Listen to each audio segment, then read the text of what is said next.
was scary. It shook me to my core. Twice in 1 week, Shelton View Elementary students suffered a security scare.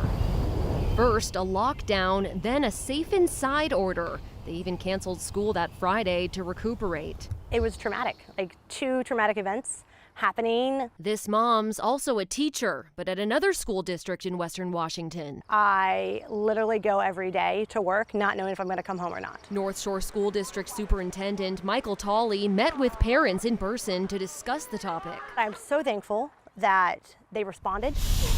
Because security threats, real or not, are an issue schools across Washington have been dealing with. After it happened at my child's school, that it happened in Eastern Washington. At a friend of mine's school. So how are your taxpayer dollars helping the issue?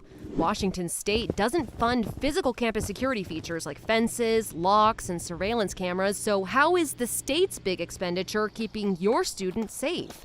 I spoke with the Senate's chief Democratic budget writer. The biggest part of the education budget is people. It's paying for the teachers, paying for the bus drivers and the custodians and the principals and everybody that runs the school. That's where your school dollars go. And many of your school dollars are being devoted to staff salaries. Over $1 billion over 4 years.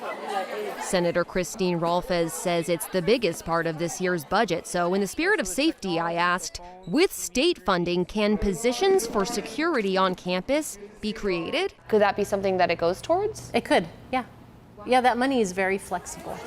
She says districts will also be better resourced to fund mental health staff, like school counselors, nurses, and psychologists for kids who are really struggling with behavioral issues, and having staff on campus will help those students. Number 11. The makeup of positions is decided by the districts, but Rolfes says amid a labor shortage, it'll help keep staffing. Part of that phase-in is to build up the workforce, let the districts have the opportunity to advertise and lure faculty in and staff in from other states, that sort of thing. But the money for physical security improvements comes from school district bonds. We learned that our district has passed 2 bonds recently in the last couple of years to make sure that our students are safe. Talk to your state senators, talk to your congressmen, talk to anybody and everybody who will listen, because enough's enough.